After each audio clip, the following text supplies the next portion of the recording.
Hello, welcome to STH English. Imran Khan's progeny has landed in the US. Sulaiman and Qasim are now part of what seems like a fairly robust and well connected campaign to get Imran Khan released out of Adiala jail.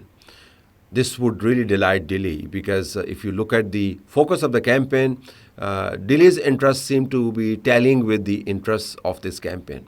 This campaign seemingly is Imran Khan centered. It is seemingly centered on the idea that Imran Khan is wrongly put in jail. This campaign seems to engage the democratic side of the US and engages with, unfortunately, Republican senators and congressmen whose record of upholding democratic principles, say, for the Ghazans or for the Iranians, is not really a sterling one.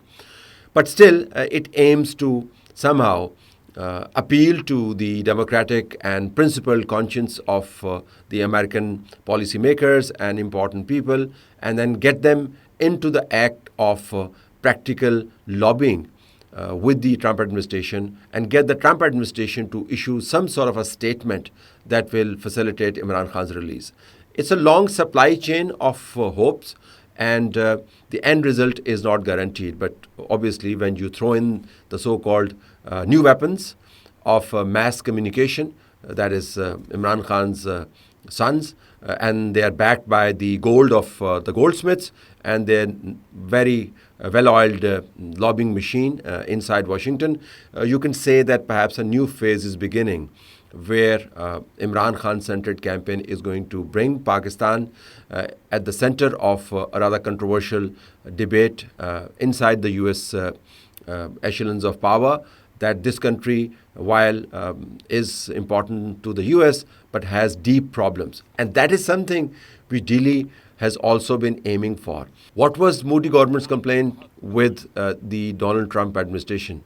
The petition of grievance was not that you're engaging the state of Pakistan. The petition of grievance was that you're engaging the state of Pakistan at a time when the state of Pakistan is in a very bad state internally, when the state of Pakistan is exporting terror, when the state of Pakistan is internally non-democratic. So it does not serve you well when you bring in the representative of this very bad state, i.e. the army chief, to your office and host him for lunch. That was the complaint.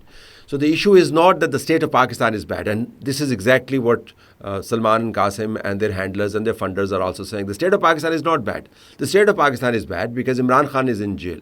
Delhi says the same thing. The state of Pakistan is not bad. The state of Pakistan is bad because of the existing system. So the existing system that Sulaiman and Qasim are going to be targeting, represented and personified by, in one case, the army chief, in another case, the present government, in yet another case, they claim that the elections that brought these assemblies to power are fraudulent. And in case of India, the idea is encapsulated in the accusation that Pakistan is exporter of terror, it funded Pahalgam, that it continues to be a threat to world peace. So whichever way you look at it, the interest levels of both Imran Khan campaigners, his sons included now, and PTI USA official, as they call themselves, and Delhi's lobbyists seem to combine. It could be a coincidence that they are combined at a time when Pakistan seems to be getting a lot of red carpet treatment inside the US. This was a country that did not open many doors, didn't even open a window for Pakistan for a very long time. But now there seems to be a free flow of interaction between these two countries at various levels.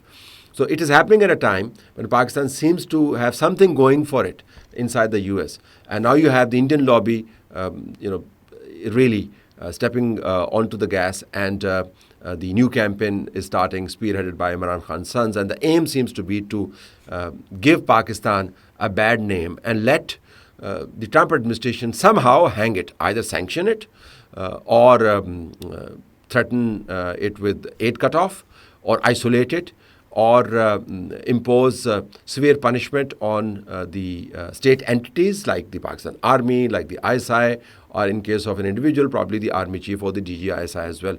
So the aims and procedures and lobbying and the center of activity, surprisingly, both Delhi's lobbyists and Imran Khan's lobbyists seem to be converging, and they are active in the same country which seems to be giving Pakistan a new strategic importance. Will it succeed or will it not succeed?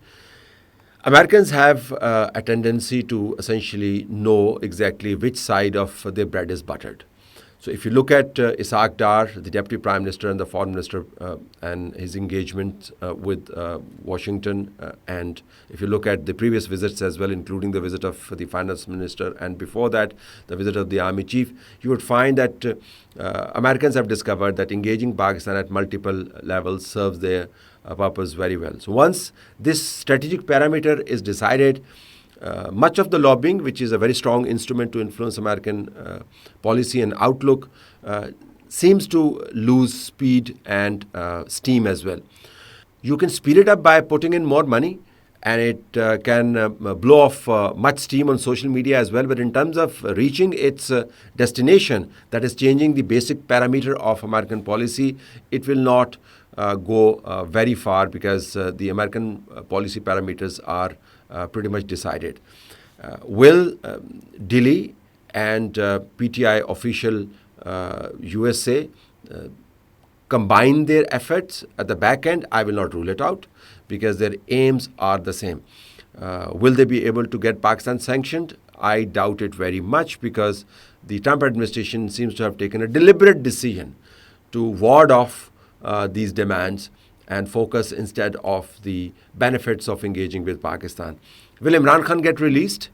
Because Sulaiman and Qasim and this character Sajjad Barki and other people who are assisting them, like this character Asad Malik, be able to put together enough of a show for Trump administration to take note and then reflect on their engagement with Pakistan? I doubt it very much. What I am convinced of, however, and this is based on information, that the more Delhi and PTI combine their forces, the more their agendas seem to get together and supplement each other with regard to Pakistan's core interests, with regard to engagement with the US, with regard to even the release of Imran Khan, the harder the resolve inside Pakistan and Pakistani establishment to make sure that Imran Khan is not released. So sometimes you think your campaign is going to generate a lot of ripples. Yes, these ripples can be generated, but these ripples can also blow back and sweep you away. So let us see what Imran Khan's sons are going to do and how effective their campaign is going to be. So far, the results are confined to social media posts only, and we have seen that these social media posts are not even worth the papers that they are printed on. We will also be watching very closely how the arrival of Imran Khan's sons inside the US is being observed inside India as well, because that's one barometer of the level of interest, whether Imran Khan's sons are running a campaign that is of benefit to Delhi or not. Whichever way it goes, we have some very interesting media times ahead.